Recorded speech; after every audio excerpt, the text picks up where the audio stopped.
Hello, School Transportation Nation. Tony Corpin here with School Transportation News. You made it to the podcast another week, and it's brought to you by our friends at TransFinder, the leader in school bus routing software. And we have a special tip from Safety Vision, school bus video solution partner. We've got some great people on the podcast today. I have Jeff Cassel, who's the president of the School Bus Safety Company. We're going to be breaking down the NASDPTS illegal passing survey, some shocking numbers out of that. Really excited to see that. And we have Miss Taylor Hannon, and she's got a new last name as well, right? Because just married, right? Ektabani. Am I saying it right? Am I butchering it? A little bit. It's all right. Ekbatani. Ekbatani. All right, we're going to get that right one of these days, Taylor. Jeff, welcome to the podcast. You're hanging out with Taylor and I. Hello there. Excellent. Jeff's not usually a man of few words, but we'll hold on to that for just a second before we dive in. And before we get to our big topic, I want to talk to you about our friends at TransFinder. They have something that's going to make you sing. It's called the Quartet. 4 solutions will keep you and your team singing the same songbook and bringing the music to your ears. That's Route Finder Plus, their lightning fast browser-based routing solution that creates the safest and most efficient routes and bus stops. Stop Finder, the industry-leading parent app that shows where students are in real time. Wayfinder, the driver app, helps you identify your drivers and substitutes, and everybody's been clamoring for it. And Viewfinder, which allows everybody to authorize users to monitor the entire operation, make sure everything stays on time, which is key. Their award-winning solution all works in harmony, so you'll be singing the great songs together. Email them at getplus@transfinder.com or give them a call at 800-373-3609, and you can ask them about that quartet. All right, let's dive into the topic du jour today. NASDPTS illegal passing survey came out, some shocking numbers, 41.8 million illegal passes based on a 180-day school year for the American motoring public. That just seems like a really big number. Now, previously it was 17 million. Now we've got the number of 41.8 million. Regardless, I think the big issue here is a lot of people are passing school buses, and it's really unsafe. There's a lot of unsafe behavior. So I wanted to invite Jeff on here because he has a mountain of experience. If you guys don't know, Jeff was basically running Laidlaw's risk management. So he was in charge of keeping tons of kids safe, keeping drivers compliant, making sure all those best practices were established, norms were built, and he's turned it into another company, which is called School Bus Safety Company, where he has kind of a really great training product for drivers. And this has kind of come full circle because Jeff and I always bounce ideas off each other. We always are talking about, like, how do we make the school bus safer? What can we do together to kind of raise awareness? So, Jeff, why don't you dive in a little bit? Talk to me kind of what your reaction was to this NASDPTS survey. Whatever the number, as you say, we're only happy if we could get to 0 illegal passing of school busing, because as you know, Tony, most child fatalities in the danger zones of buses are from children crossing the street being hit by a passing car. So this really is where the rubber meets the road. And this is the biggest focus we should have in school busing because it has the greatest opportunity to reduce these fatalities. And let's, however, not throw the baby out with the bathwater. Over the last 10 years, we have been reducing the number of child fatalities in the danger zones. In fact, we've almost halved it as a rate of pupils transported. So we are doing a better job. Having said that, if we know where the problem is children crossing the street, then if we want to reduce those, then we should think about what can we do to do that. The obvious is don't cross the street. But I think nearly every, if not every, school district, contractor, do whatever they can to minimize the number of crossovers. They already do that. So now you get down to what can we do to stop these cars driving past a stop school bus? And as we were speaking yesterday, I said we have to go back to the question of why do people drive past a stop school bus? And in all my studies, and I was involved in, I regret to say, 31 child fatalities in my 21 years at Laidlaw, and I remember every one of them. And 2/3 were from crossing the street. And so I got heavily involved in the depositions and know what the driver said as to why they drove past the school bus. And our studies have convinced us that around 10% of the people who pass school buses are horrible, evil people who see the bus, they see the red lights, they know they might be kids, they're in a hurry, they don't care, they go anyway. That's only about 10%. About 45% is people who are distracted. They're not paying attention. They don't see the bus till the last second and they go. And believe it or not, the other 45% are people who just don't know they're supposed to stop. Often people north of 55 or 60 who haven't gone through any driver training for a very, very long time, and they're not sure if they have to stop just on one side, on both sides, and so they go. So 10% are people who do it deliberately, 45% are people who are distracted, and 45% are people who just don't know they're supposed to stop. So I start there, Tony, with why people do it. What's your opinion upon that? Yeah, I mean, I think that's really true. I mean, Taylor and I were talking about it a bit ago, which is it's that distracted driving. I mean, that's what I go back to. I mean, people they have this kind of habitual touching and engaging of their mobile device or phone, and they just can't put it down. And I think with social media and even with a younger generation, you got TikTok and Facebook and Twitter, and there's 100 different social platforms.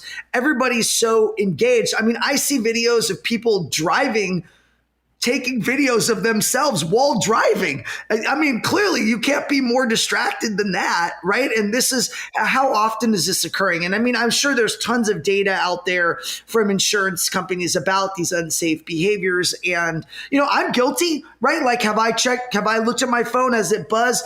Do I glance down but put it down and know that's unsafe? Yeah, I've done it, but I catch myself, because I'm a lot more aware of that. Around a school bus, though, I don't intentionally try to drive by a school bus and do that. But I mean, my article I just wrote in the October issue, my wife, Lisa, called me and gave me this great story where she's like, honey, I'm stopped next to a school bus with the stop arm out and the lights are flashing and cars are just driving by.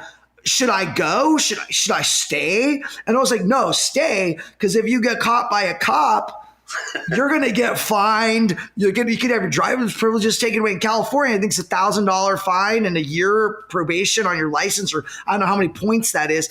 But here is the kicker, Jeff. A police officer drove right by her, did not stop. Well, shocking, just completely shocking. There's a limit to what we can do about idiocy, and there's always a percentage of complete idiots. Having said that, I was going to facetiously propose my plan one for stopping this. Let's take advantage of your liberal gun laws, and we're going to fit school buses with a cannon. And when the driver sees a car going past, you're going to blow it out of existence. There you go. They won't go past again. I don't think that ordinance might work, Jeff. It might be a little aggressive. That might be a little aggressive. Is it as aggressive as giving teachers in schools guns? I live in Ohio. Our guy in Ohio here, governor, has just passed a law allowing teachers to have guns. I don't believe that's any more stupid than my proposal of putting cannons on school buses. I mean, it's bordering on idiocy. Well, you know, and I think this is kind of your argument, which is the carrot or the stick, right? So the stick is basically our illegal passing cameras, which are only available in certain states. Taylor, do we know how many states are illegal passing cameras available in now? Taylor, can you hook us up with that data? Oh man, you're gonna put me on the spot like that? Well, I know that if someone is interested, it's at the resources page. It's at the footer of stnonline.com. But again, though, cameras only detect after it's gone wrong. They don't stop it. So all they're doing is helping us count how many people do it wrong. They're not helping us reduce it. And you know, Tony, we've talked about this. I'm a huge fan of the extended stop arm, where instead of having a stop sign that's only stuck out 18 inches, we have it stuck out 6.5 feet. So if you don't stop, most of the time you will hit it. Yeah, that's the deterrent, right? It's like nobody wants to mess up their car. So it's not really like stopping for the school bus. It's more, hey, I'm stopping because I don't want to damage my car and it's going to cost me a lot of money and inconvenience, right? As long as they stop, who cares? But remember back to the start of the discussion. If you're distracted and this bloody big stop sign comes right in front of you, you're not going to be distracted anymore. If you don't know it's the law to stop and a bloody big stop sign's in your face, you're going to go, oh, stop sign, I should stop. So the two reasons that people mainly go past the school bus, 90% of them, would be unbelievably reduced by an extended stop arm. And school districts who have fitted the extended stop arm and counted the numbers before and counted them after usually boast a 90% reduction immediately, starting that day of the extended stop arm reducing them. It absolutely works. And well, you say if it only stops 90%, what do the other 10 do? Some of them will actually go to the right and go around it. Only 10%. I will preface though, Jeff has nothing to do with extended stop arms. So this, he just as an expert feels like this is it. And he feels like there's room to potentially, I know we've talked about it. Is there a possibility of a federal mandate of this kind of safety technologies? I know it takes a long time, right, to get a crossing gate on a school bus so kids didn't walk directly in front. Some people don't even have those still, right, Jeff? Correct. But that significantly reduced fatalities previously, back in like many years ago. That seems like foreign not to have a crossing gate, but absolutely. That's now law in about 15 states. Have passed a law requiring crossing gates, but 15 from 50 is 35 states haven't enforced it. But I absolutely agree, Tony. There should be a federal law putting a crossing gate on every school bus, and the manufacturers shouldn't let them leave the yard without one. They cost peanuts, and they absolutely do work. However, let's get back to the subject at length, the extended stop arm. Federally, the extended stop arm is allowed. In some states, it is restricted and reduced, but I would like to throw out a challenge. NASDPTS go to a lot of work every year to do this survey. Fantastic. We got the survey, we got the numbers. What are we going to do with them? Well, why don't NASDPTS take it on as their challenge to get a federal law on extended crossing arms? They could bring together all their political power, whatever funding they've got, and seek to put the crossing arm on every bus federally in America. Let's take this survey and use it to do something. And the do something is putting a stop sign in the face of every driver. Why don't they do that? And I challenge them, say, let's not just get the data, let's use it to do something. And I believe if they brought the weight upon this, it would work. And if they want convincing, like they have the power to do this, let them choose a 200 bus school operation, let them go in there and have the drivers count every passings for a week, fit the crossing gate, the extended cross arm, fit that, count them again, and see if it justifies the 90% reduction. It will. And having convinced and proven it and evidenced it, why don't take their fight to do something about it? What do you think, Taylor? You think we're going to the NASDPTS conference in Washington, D.C. in late October? What, you think we could bring that to them? What do you think about that? I think it's definitely a conversation that should be had. I think the big takeaway there is, what are we going to do with these results, right? And what can be done with these results? Every year, NASDPTS does this survey. Is there a way to get more granular with the survey? Okay, I know it's kind of a voluntary one-day reporting, but how many of these school buses are equipped with technology? And I think maybe that is the next step, is looking, how do we get more information, more details out of this illegal passing survey, and where can NASDPTS further take it?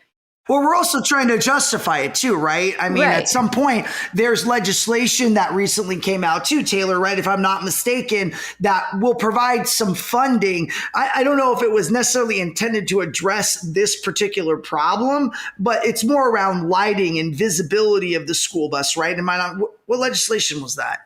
That's the Investment in Infrastructure and Jobs Act that was just passed. So it's not just about, the electric school buses, clean school buses. It also has a segment on illegal passing in which the National Highway Safety Transportation Administration is going to look into these different solutions and kind of, go from there on that. This is the number one challenge, the number one by a distance. I believe in the last 4 or 5 years, 80% of the kids killed around a school bus were crossing the street. There's a whole saying about when they interviewed some gangster and said to him, why do you rob banks? He said, because that's where the money is. How logical. Why should we address this subject of illegal crossing? Because that's where we kill kids. There is no other return. Now, we've all seen these gigantic numbers being that the government's willing to pay for electric buses. Fitting an extended cross arm to a bus is peanuts, especially when amortized over the 10-year life of the bus. To me, it's an absolute no-brainer. above and beyond anything else. As Tony says, I don't sell crossing gates. I have no financial interest in any company that does. It's the right thing to do. And if we stand up in our industry, and you have a big voice, Tony, we stand up in our industry and support the right thing to do, who knows, we might do it. Yeah, and there's lots of technology, right, Taylor? I mean, this is kind of what we were just going to dive into it, with lighting and illegal passing. And now we have Jeff's suggestion of, extended stop arms. There's just a lot of tech available. Yeah, but of all those, Tony, I talked about doing a sample test. You get those 200 buses in that terminal, put cameras on them, put them on for a week, count the passings before the cameras, count them after. What will the reduction be? 0, because they will only work on information that will spread out over a long period of time. So, okay, put the cameras and wait 6 months. I still believe the numbers will not be very high, because I challenge you this. We've been putting cameras on buses, unbelievable volumes for the last 5 years, and why are the numbers going up so much? So I'm going to throw another idea out there. A little bit later, I'm going to be talking with Michael Freeman. He's the Assistant Director of Transportation at Worcester Public Schools in Massachusetts. And he put collision mitigation on his school buses. And he actually had an incident in the first week of school in which a kid ran across. The school bus driver wasn't paying attention, was, focusing on something else. And the bus actually stopped itself. And the school bus driver came to him and was like, wow, this technology really worked. This kid is not injured because the technology made the bus stop. There's definitely a lot of solutions in the market, and I hit on it too, and you're probably going to talk about it more too, Jeff, is training the drivers too, right? I mean, when I looked at the numbers, California was the number one most egregious state in that NASDPTS study for illegal passes. California. So to be proud of California. We're number one, right? Time out, Tony, time out. In California, the school bus driver gets out of the bus with a stop sign, walks into the middle of the opposing lane, puts his stop sign up and stops the vehicle. How can we have illegal passings in California? Do we have any fatalities in California, Jeff, as a result of that? 1 over the last 20 years. 1. So why don't we present that idea, Jeff, nationwide? Why couldn't drivers get out? Dollars, Tony. Gigantic amount of dollars. I mean, believe me, states have studied it and said, oh my God, let us do it. Well, the time taken now to transport the kids almost triples. And so you got to have about 2 times as many buses. Many states would love to go that way, but there's a gigantic cost to it. California already does that, has already absorbed that cost. It is what it is, and I take my hat off to them. I have the data for number of child fatalities per state. I've shared it with you at some time. By far the highest is Georgia, that has something like 22. And the lowest, and there's a number of states with 0. But California, despite a gigantic population, 1. California is not my problem. It's very interesting, very interesting. Well, industry, we've got a big challenge ahead of us to try to sort this out. Well, Tony, hang on, let me throw a couple of other ideas at you. Number 1 idea, I believe, is the crossing gate. The number 2 idea is we need to do a better job at educating the driving public at what you're supposed to do on stopping for a school bus. Now, I will say we do have a confusion in our rules. If you're driving down the street and coming the other way, 400 or 500 feet away is a school bus, and their yellow lights are flashing, what should you do?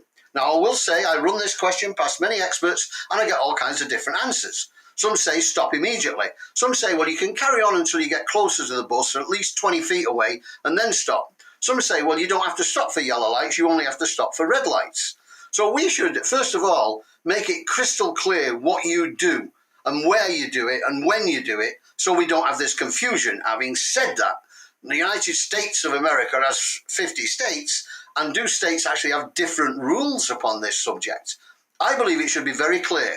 When you see a school bus with yellow lights flashing, if you can safely stop at least 20 feet away, you should stop for the yellow lights. Just like when you're going in a traffic light. Now, admittedly, most people don't do it, but when you're coming towards a traffic light and it goes yellow, if you can safely stop, you should stop, not accelerate to get through it.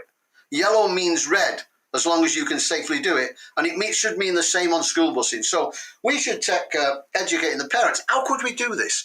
Well, why don't we create a document, or even if you like a 3-minute video on the subject, that clearly explains what the rules are on stopping for a school bus, and challenge the school districts to distribute this to all the parents once a year at the beginning of the year. It could be done in a short video with just 2 or 3 minutes. It could be done in a paper. This is what you do and why. 50 million kids mathematically should have around 100 million parents. That's a third of the population of America.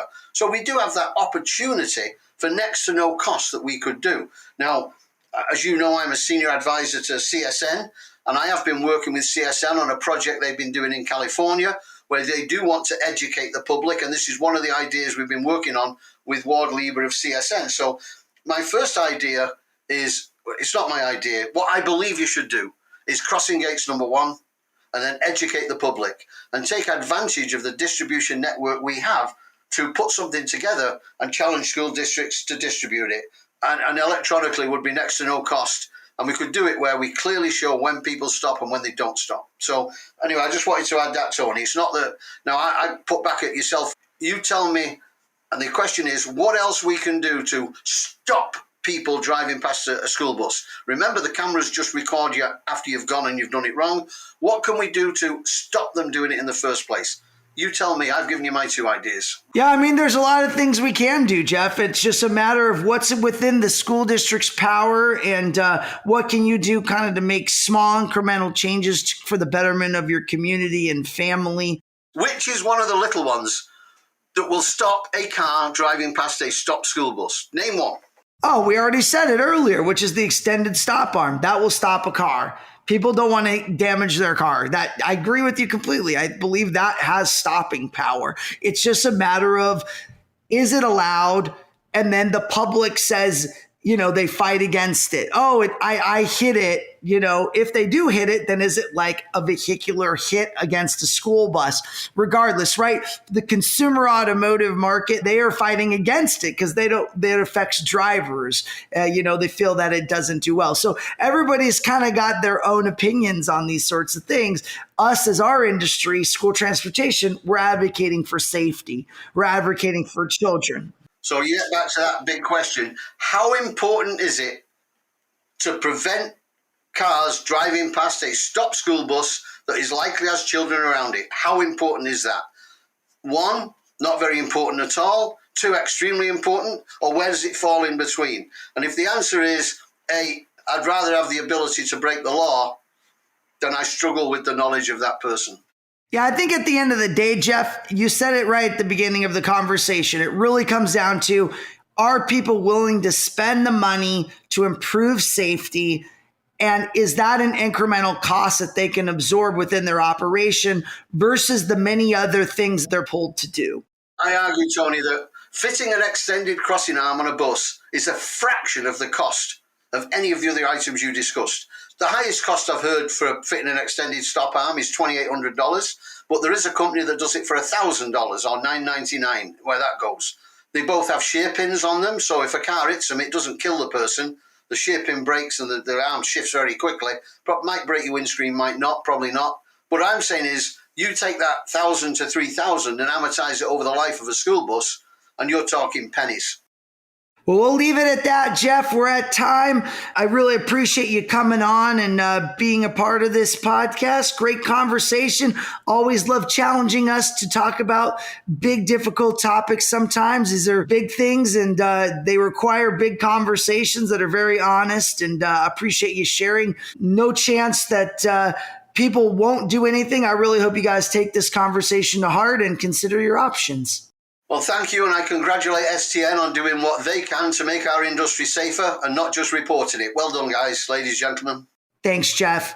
All right, before we get to the next segment, Taylor's interview, I have a tech tip for you today from Safety Vision, your school bus video surveillance solution partner with 3 decades of commitment to the industry and the winner of the 2022 STN Expo Innovation Choice Award for Best Hardware. Safety Vision is your trusted partner for onboard video, Wi-Fi, cloud storage, and stop arm citation solutions. You can learn more at safetyvision.com/industries/student-transportation. Make sure and give them a call and tell them we sent you.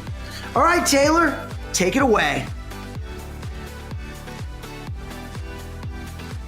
Hey guys, so I am here with a special guest, Michael Freeman, Assistant Director of Transportation for Worcester Public Schools in Massachusetts. It is not Worcester, as it is looks like it is spelled, so I got that lesson a little earlier. But hey, Mike, how's it going? Good. Thank you for having me. Yeah, it's great to have you on. And we were kind of talking earlier, but Ryan's out uploading the October issue to the printer. And so Michael was actually quoted in the October issue. So it all worked out that, we had you on today. So Mike, why don't you start by, telling the listeners a little bit about yourself? How did you get into pupil transportation? So I started about 4 years ago. Most of my career has been in private companies. I was with UPS for 12 years, Waste Management 5 years. Then this job became available, so I applied for it. It was my first introduction to school buses, and it has been a great experience. They brought me on because Worcester Public Schools was planning on taking in-house transportation from vendor transportation. So we had a lot of pre-planning to do, finding a site, building a facility, ordering all the buses. So we kind of came on early, worked on that, and then this is our first year of actually running in-house transportation. That's exciting. And yeah, I know we talk about that in the October issue, and we'll do a deep dive into that a little later in the podcast. But can you give a little bit of an overview of your guys' operations? When did school start for you guys? What is it kind of looking like? So school started August 29th. So we're in our third week of school currently. We had a pretty successful startup considering, first year taking it in-house, dealing with driver shortage, supply chain issues, everything that everybody else is dealing with. A little bit about Worcester Public Schools. We have about 24,000 students. We transport a little over 12,000 students. 2,300 of them are special needs students. So we have 101 large bus routes, and we have 95 small bus routes. Out of the 95, 28 of them are wheelchair buses. Out of the 101 routes, because of driver shortage, we are consolidated and running a 74 route plan for the 101 routes. So we're running some double trips, working on different tier times to try to overcome that driver shortage. Mm-hmm. So you were thrown into this not coming from, student transportation before, and now basically having all of the big challenges on your plate, right? Driver shortage, supply chain issues. How's that going for you? It's going. We're working through it. We have a lot of good processes. We hired a great team here. We've been running stuff more on time than we have in a while. We've gotten a lot of new equipment. We got a great facility here. It's just everything seems to be coming together well. We're training through the driver shortage. We have more drivers now than we did all of last year. So as we continue to train and bring on more drivers, we will eventually get back up to that 101 routes. But right now, just being able to run the 74 routes consistently with the same drivers has been helping out. Mm-hmm. Why don't you dive into that a little bit more? How are you able to find these new driver applicants? How's that training process going? So we started a program with Mass Hires. They're an unemployment agency here in Massachusetts, and we run a nightlife class for these Mass Hires applicants. Mass Hires helps us by paying for all of the upfront costs of getting a CDL. We train them for the CDL, and then we work through them, and then we guarantee them a job with Worcester Public Schools when we're done the training. So far this year, we've been able to train 26 new drivers from this program. So that has been a major pipeline of trying to increase our drivers. That's awesome. And you even said that you have more going through the training right now, right? Correct. Yes, we have about 40 drivers currently in training. That's awesome. And if we can get all 40 through, that will take care of our driver shortage issue. Hey, well, fingers crossed that they all can make it through, go through the training, and your driver shortage will be just cleared just like that. Yes. Okay. And then you talked about the supply chain, taking your, school transportation in-house. So when did you order these buses to be able to take that transportation in-house, and what's kind of the process been going from there? We ordered the buses over a year ago, trying to get ahead of it because we knew about the supply chain issue. DACO won our bid for our Type C buses, so they've been great to work with. So they're international buses. International worked through it. They were able to get the buses built on time, just not shipped out on time. So for the start of school, we did have some new buses, but we didn't have them all before the start of school. DACA was able to work with us and arrange for lease buses to come in to kind of substitute for these new buses. And then as the new buses roll in, we kind of swap them out one for one. And then Collins won the bid for the Type Cs. Unfortunately, they did not have chassis in stock. So they told us, maybe 3 months before school started that none of our buses are going to be built until December of this year. So we were also able to work with DACO to find substitute buses for all the Type Cs and wheelchair buses. Wow. So it's over a year and a half since you put those orders in? Correct. Wow. So definitely feeling the supply chain there. Yes. Okay. Well, that's good that, DACO is working with you and you're able to have some sort of now solution. Yes. Okay. And I know you were talking to me earlier with those IC buses that you guys ordered. They have the collision mitigation technology. And Tony, Jeff, and I were just talking earlier about student crossing and the dangers of that. So what happened? Tell us that story that you told me earlier. So the collision mitigation is a new technology to school buses. I think International is the only one offering it right now. We are the first ones in Massachusetts to actually have this technology on our school buses. And what it does is if it detects motion or a collision going to happen, it will stop the bus. Or if you're veering out of your lanes, it'll give you an alert, kind of like most new cars have now. And it just kind of gives that lane assist. It will stop you if it detects a collision. So our first week of rolling these new buses out, we had a driver come to us saying that I was pulling up to a stop. It's a stop that he picks up about 40 kids at this one stop. And there was a student that ran across from the other side of the street while he was pulling up to the stop. And the bus actually stopped itself, which scared him. And he looked up and there was a student that he didn't see. So the bus actually stopped before the driver noticed the student. That's crazy. And it just really puts into perspective, without that technology, that could have been a heartbreaking moment for your guys' district, for your driver. Yes. Wow. It's a great example of how the technology works. Yes. And I know in addition to the collision mitigation technology, you guys also implemented tablets, student RFID cards, and the tablets was one of the things that you told me was really helping with the routing situation that you guys, the challenges that you were facing there kind of with the vendor partner that you originally had. Yeah. So a couple of things we implemented was the Tyler Drive with the tablets. This helped us when, battling this driver shortage and training all these new drivers. One thing it does is it gives the drivers a turn-by-turn direction. So as they're pulling up to a stop, it'll tell them where to go. Instead of a new driver worrying about looking at a paper route sheet and getting lost, they can actually give them an audio of where to go. The other thing it helps with, if a bus does start to fall behind, we're able to now move school off of that route to another driver's route, and we can actually send that school to the other driver's tablet. So now that driver will have the other driver's route with the student information, any critical information, and the turn-by-turn directions on their tablet, so they can just pick up and help catch up schools. And it's been good for like on-the-fly dispatching, trying to catch drivers up, new hires being onboarded. Mm-hmm.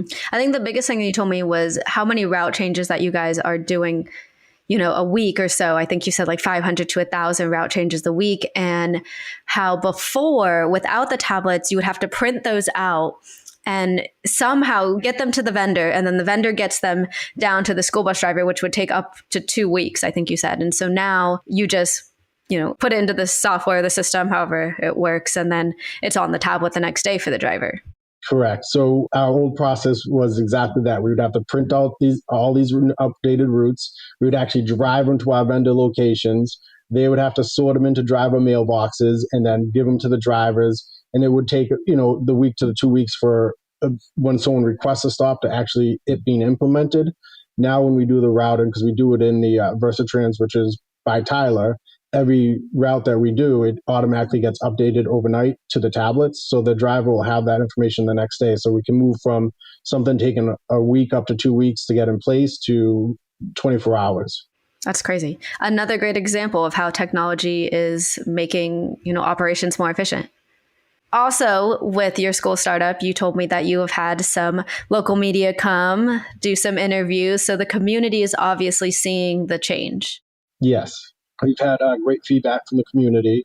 They've seen improvements. It's nice to have a local face to as being part of the Worcester Public Schools to be able to go to either for a teacher or for students or for parents. We're able to offer more because we're part of the Worcester Public Schools. So we're able to do some college runs, different kind of stuff that we couldn't do before. So we're able to offer more just being in-house. And then we also, part of rolling out the new technology, we rolled out a MyStop app.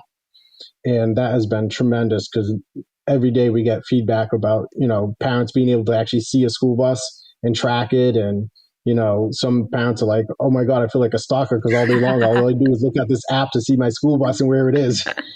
But it is neat. I mean, that technology has been around forever, and it's tough to believe like I could actually order food, track it when it goes through the oven to a driver into my house, but I could never track my students. So now at least we were able to offer that technology to parents. Mm-hmm. And that's been a long, argument by parents is like, hey, I can track my pizza. Like I can see it go, like you said, go into the oven, a driver take it and take it to my house. I can watch it every step of the way. So you definitely hit that on the nose. So speaking of technology, let's jump gears a little bit. What's kind of the next step for you guys in terms of alternative fuel buses? Right now, the 100 new big buses and 165 small buses that we ordered are all gasoline. So we actually do not run any diesel out of our location, which gasoline is kind of considered alternative energy towards diesel. It's a little bit better, especially with the newer technologies in the gasoline engines. Our next phase is next year, we're in the process of ordering 13 propane buses. So we're going to move away from gas into propane, which again, it's still not 100% non-fossil fuel, I guess, but it can burn zero emissions. It's still just reliant on fossil fuels to actually fuel it with the propane gas. So we're stepping into that. That's going to be our next adventure and just trying to run out those 13 to see how that goes. We're also in the process of applying for grants for an electric school bus. We're a little bit more nervous on the electric school bus. Propane has been around and in the bus industry for a very long time. So there's a lot of data on it. There's a lot of testing being done. We visited a site out in Minnesota and they had 100% all propane buses, and Minnesota has a similar climate of here. So we know it's going to work here. It's going to run here. It runs very clean. The best thing that they said out in Minnesota was that just how clean it was. The engine was clean, how clean, like there's no real exhaust and oil changes are less. You take less oil. And so there's a lot of savings. And then the other nice part about propane is that the cost of the propane is more fixed than gasoline or diesel. So you see less of that fluctuation in pricing, and it is cheaper. It's about half the cost right now. Yeah, well, I don't want to talk about gas prices. At least they're going down. At least they're going down. All right, Mike, what is your secret? I mean, you came on and you've gotten all this new technology. You're looking at alternative fuels. How did you get your school board, your administration on board with this? I think it was a combined effort, and it was even before I got on board. I came on board late to this. Like I said, I only came on 4 years ago. Worcester Public Schools has actually been working on this for, I think, 15 years now. It was the first time it was proposed to the school board. Oh, wow. Originally, back then, it was proposed for cost savings, kind of more moved into a customer service savings / cost savings, just because you can do more when you have control in-house than you can relying on a vendor. You can do more as far as utilizing your people to be able to do different kind of trips that are kind of outside the box and, get people to different places that you don't have to try to rely on a built-in route that you have to send a vendor, and then you get that fixed cost and then they can't do anything but that what they bid on. So they've been trying to work on it for a while. Our current CFO, this has been kind of his project. Our director, he's been looking forward to this forever. So he's been a real push on it. And then we have a school committee that is fully supportive and is very on board with all of this. So just right place, right time. Yes. Well, awesome, Mike. Thanks so much for jumping on and taking time to speak with us. I know our listeners have really enjoyed what you've had to say. And for those who still want more, definitely check out the October issue. Lots of good information there on routing and technology as well. So thanks again, Mike. Thank you.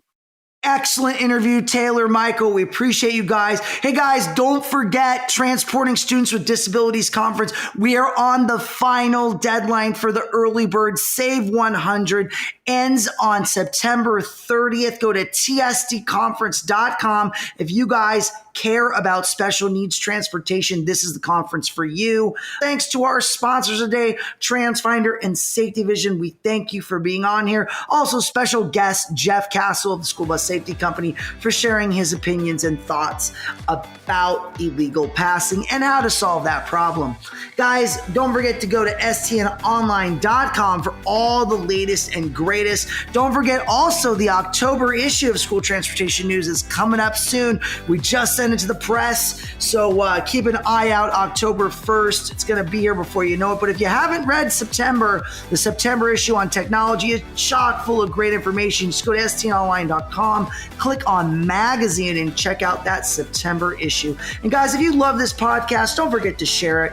You get out there, get on social media, Facebook, LinkedIn, Twitter, TikTok it. We want it out there. Get it out to all your friends. We're on Apple Podcasts, Spotify, stnpodcast.com for everything you need.